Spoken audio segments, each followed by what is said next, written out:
जो अच्छे व्यक्ति होते हैं, जो भले लोग होते हैं, जो कभी किसी का बुराई नहीं करते, उनके साथ भगवान हरदम होते हैं। आप कहीं भी हों, कुछ भी कर रहे हों, आपका साथ भगवान अवश्य देते हैं। भगवान आपसे प्रसन्न हैं या फिर जीवन में कुछ अच्छा होने वाला है तो कुछ संकेत आपको पहले से ही मिलने लगता है।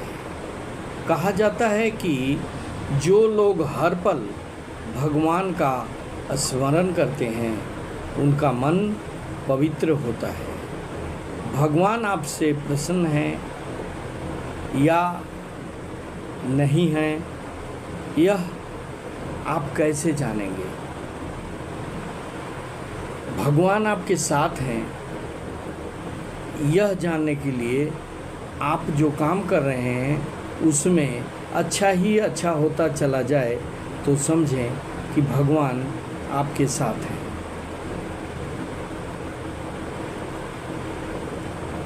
जो लोग परोपकार में अपना जीवन व्यतीत करते हैं उन पर भगवान की कृपा दृष्टि सदैव बनी रहती है। ईश्वर उनके साथ होते हैं। भविष्य में होने वाली घटनाओं को लेकर हमारे मन में कुछ आभास सा होने लगे तो माना जाता है कि भगवान का आशीर्वाद हमारे साथ है। जिन पर भगवान की कृपा होती है वह चाहे अमीर हो या गरीब, उन्हें हर जगह सम्मान की प्राप्ति होती है। अगर आपको अपनी मेहनत से किए गए किसी भी कार्य में सफलता मिल जाए तो इसे भगवान की कृपा ही समझना चाहिए। कहा जाता है कि जो लोग हमेशा साधारण जीवन व्यतीत करते हैं और दिखावे से दूर रहते हैं, भगवान उनसे प्रसन्न रहते हैं। जो लोग पवित्र हृदय के होते हैं और जाने अनजाने में किसी का भी अपमान नहीं करते, उन पर भगवान की कृपा सदैव बनी रहती है। जिनका जीवन परोपकार में बीतता है, ऐसे लोगों पर ईश्वर कृपा अवश्य होती है। मधुर स्वभाव और विनम्र लोगों के साथ भी ईश्वर कभी नहीं छोड़ते। अगर सपने में मंदिर या फिर भगवान की छवि दिखाई दे तो समझें कि आप पर भगवान की कृपा बनी हुई है। अगर किसी महत्वपूर्ण कार्य में गलत निर्णय लेने से पहले मन में कुछ संशय हो जाए और आपका निर्णय लेने से रोक ले तो समझ लेना ईश्वर आपके साथ है। ईश्वर सर्वव्यापी होते हैं। एक ही समय में वे हर जगह मौजूद रहते हैं, इसलिए वह हमारे साथ हैं या कम से कम हमारे आसपास अवश्य रहते हैं। जब वास्तव में आपको दिखाना चाहता है कि वह आपके कितने करीब है तो आपके भीतर शुद्ध शांति और गर्मजोशी की भावना होती है, जैसे कि आपको अंदर से कोई गले लगा रहा हो और सहला रहा हो, ऐसा अनुभव होता है। वह हमें कभी नहीं छोड़ेगा और ना ही त्यागेगा। यह तथ्य हम उसकी उपस्थिति में रहते हैं जीवन के हर पल को सार्थक बनाता है। वह हमारे क्षणों और हमारी मनोदशाओं, हमारे दिनों और हमारी मौज मस्ती, हमारे सप्ताहों और हमारी कमजोरियों में है। ऐसा कोई जगह नहीं है जहां हम जा सकें जो परमेश्वर की उपस्थिति से दूर हो। जहां परमेश्वर नहीं है ऐसा कोई जगह नहीं है जहां कि हम जाकर रह सकें। हम जहां भी हैं वहां ईश्वर मौजूद है। ईश्वर के बिना एक पत्ता भी नहीं हिलता। वह जो हमारे सारे पाप नष्ट करके हमें सुख प्रदान करता है, वही तो ईश्वर है। उसे ही सच्चा और सर्वोच्च भगवान कहा जाता है। वह आपके माध्यम से वही करेगा जो वह चाहता है।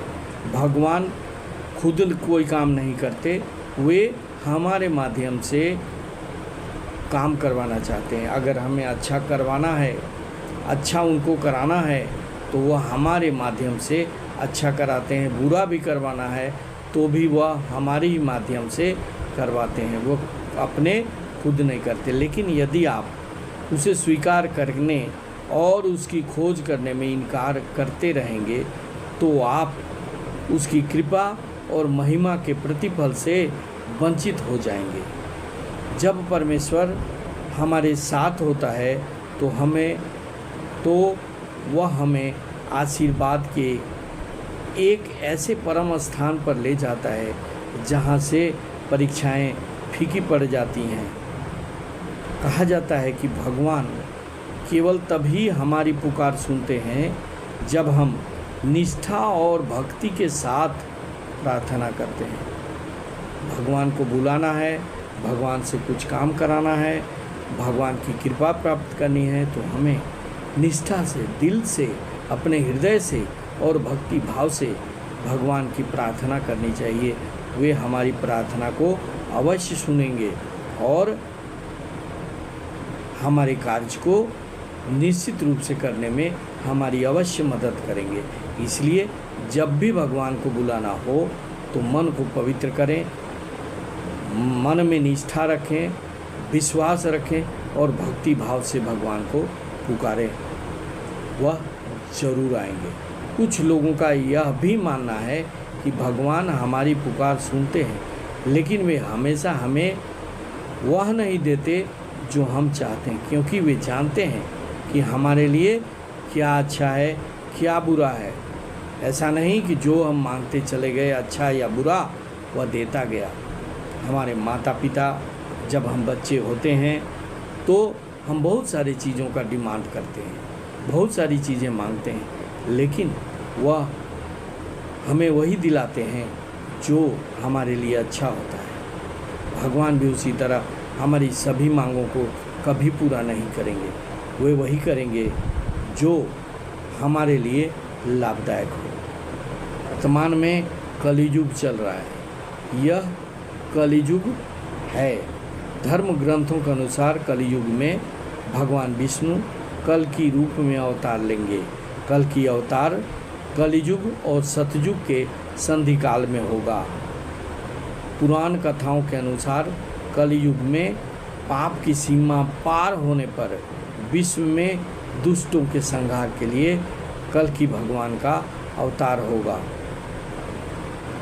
ऐसा मान्यता है कि यदि हनुमान जी का 108 बार नियमित रूप से नाम लिया जाए तो भगवान जी, हनुमान जी जल्दी प्रसन्न होते हैं। भगवान श्री रामचंद्र के परम भक्त हनुमान जी महाराज कलियुग के सच्चे देवता हैं। कलियुग में ज़्यादा घोर तपस्या करने की ज़रूरत नहीं है।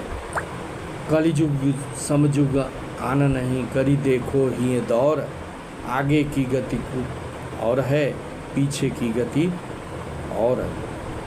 ये युग सिर्फ नाम, कृष्ण नाम, विष्णु नाम, सिर्फ देवताओं का नाम लेने से आज के मानव स्वर्ग को प्राप्त कर जाते हैं। सच्चे हृदय से भगवान का नाम लें। ये कलियुग में तपस्या, तप उतना करने की ज़रूरत नहीं है। काहे कि सतयुग में, द्वापर में, त्रेता में ऋषि मुनि जन्म जन्म मुनि जतन कराही, अंत राम कही आवत नाही। जन्मों जन्म तक तपस्या करते थे, फिर भी राम नहीं मिलते थे। लेकिन कलियुग में भगवान आसानी से मिल जाएंगे। कलियुग में सिर्फ राम नाम, कृष्ण नाम का जपन करना पड़ेगा। भगवान हमारे साथ होंगे, हमारे हर तरह से हम पर कृपा बरसाएंगे, उनका आशीर्वाद हमारे तक रहेगा। इसलिए राम नाम, कृष्ण नाम, विष्णु नाम, भोले शंकर का नाम, सिर्फ नाम जपने से ही कलयुग में भगवान का दर्शन हो सकता है। लेकिन प्रेम से, हृदय से, आत्मा से उन्हें पुकारने की ज़रूरत है, उनका नाम लेने की ज़रूरत है।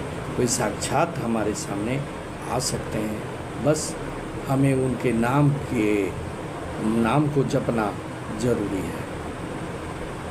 Thank you very much. जय हिंद, वंदे मातरम।